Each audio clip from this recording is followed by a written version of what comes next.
Today, we're going to talk about interior design mistakes that can make your guests say, "Hell no," to the no, no, no. as soon as they walk through the door. Here's my mom. Hello.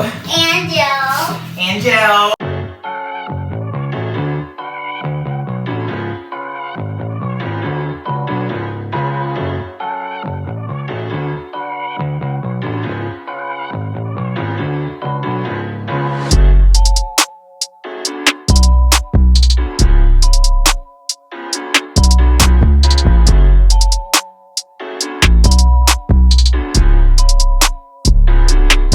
Hey everyone, welcome back to my channel. My name is Angel Burris. Let's dive deep into some of the most common design mistakes and avoid them with a healthy dose of humor, of course. We've all been there. You buy a new couch, a cute rug, and some funky throw pillows, and somehow the room looks worse than when you started. First up, let's talk about clutter. Now, I know what you're thinking, but my clutter, it's my organized chaos, it's my aesthetic. Unless you're going for the hoarder chic look, it's time to declutter. Start by getting rid of anything that you haven't used in the past 6 months. And yes, that includes your collection of souvenir shot glasses. Once you've decluttered, invest in some storage solutions like shelves, baskets, and decorative boxes. You'll thank me later. I know. Not ready to get rid of it, not ready to let go, but you have to. Today's the day. Insert Elsa. But what if you're struggling to let go of your beloved possessions? One tip is that you can take a photo of the item and keep it in a memory box or a digital photo. That way you can still look back on the memories without having to clutter. See? I told you I was going to help you. Now, if you don't want to get rid of it, just put it somewhere that you can only access every so often, like once a year. I don't know, maybe twice. Now, let's talk about paint. Choosing the right paint color for your walls can be daunting, especially when you're staring down a wall of 50 shades of gray. Oh my God. No, not that type of gray, and get your minds out of the gutter. Don't make the mistake of going too bold or too trendy. You'll regret it when you're repainting the walls every 6 months. Instead, opt for a classic neutral color that will stand the test of time. And please do not buy paint and put it on the wall before testing it out. Don't be like me and end up having to paint your 15-foot walls twice. And don't forget about the importance of painting technique. A sloppy painting job can make an otherwise perfect room horrible. Make sure to invest in brushes and properly take the time to prep your walls before you start painting. And if you're not confident, just hire a professional. It may cost you more money, but in the end of the day, it's going to cost you less headaches and less mess in the long run. Don't say I didn't tell you. Don't say I didn't tell you. Next up, furniture placement. You know that feeling when you're trying to walk through a room and it feels like you're in a game of Tetris? Yeah, well, that's not the vibe you're going for. Maybe you are, but start by measuring your space and your furniture to make sure that you have a proper fit. And please do not shove everything up against the wall like you're playing a game of furniture chicken. Try creating zones in a room, like a conversation area or a reading nook, and make sure there's plenty of room to move around. And don't forget about the importance of scale. If your furniture is too big or too small for your space, it can throw off the balance in a room. A good rule of thumb is to stick with the furniture that's proportional to your space. So if you have a small living room, don't try to fit a giant sectional in there. Or if you have a large living room, you shouldn't be putting tiny furniture in there either. Don't do it. Don't do those things. Things I just mentioned before. Lighting is another common mistake that can make or break a room. Say it with me. Overhead lighting is not the enemy. I know it's trendy to hate on ceiling lights, but you do need them. However, do not rely solely on overhead lighting. Mix it up with some table lamps, some floor lamps, and even some string lights. They are a cool way to add a whimsical touch to any room. Let's talk about another lighting mistake, not having enough of it. If your room is dimly lit, it can feel cramped and uninviting. So make sure to have multiple light sources throughout the room, and don't be afraid to go bold with a statement light fixture. Just make sure it's proportional to the space and don't hang it too low. You don't want to bump your head in the middle of the day because you got up and forgot how big you are. Yeah, I may or may not be speaking from experience, but I'm 5'10", so things happen. Things happen. Let's talk about buying cheap furniture. Look, I get it. We are all on a budget, but there's a difference between finding a good deal and buying a piece of furniture that falls apart after one use. Don't be fooled by those easy assembly labels. If it looks like it was made by a toddler with a glue stick, Sam, do you have a glue stick? Then it was probably not going to last. Make sure you invest in quality pieces that will stand the test of time. And if you're on a budget, check out vintage and secondhand stores for unique finds.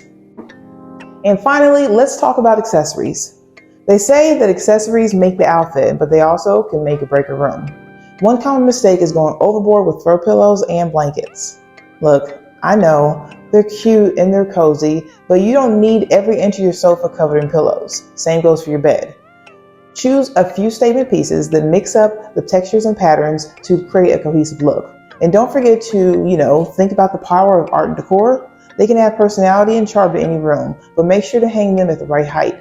Eye level is usually a good rule of thumb. And please don't run and hang everything in a straight line like you're running a museum exhibit. Mix it up with some symmetry and different sizes. All right, that's it, guys. Thanks for watching, and common interior design mistakes and how to fix them. Remember, your home should reflect your personality and style, but it should also be functional and inviting. And if all else fails, just hire a professional like me. Don't forget to like, comment, and subscribe. You can also check me out at angelburris.com. Bye.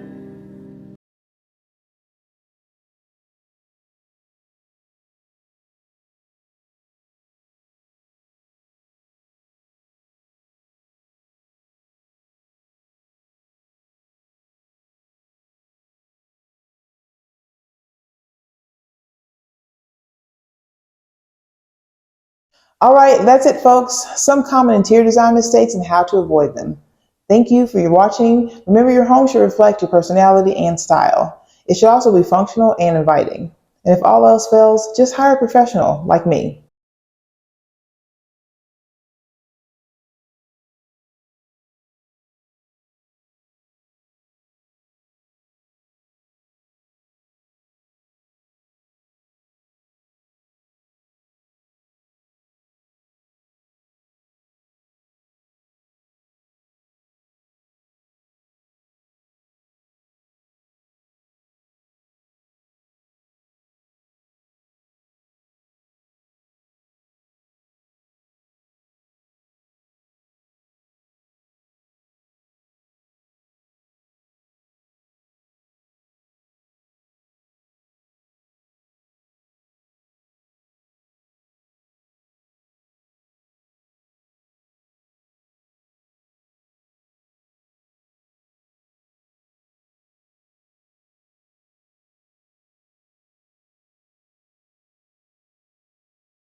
And finally, let's talk about accessories.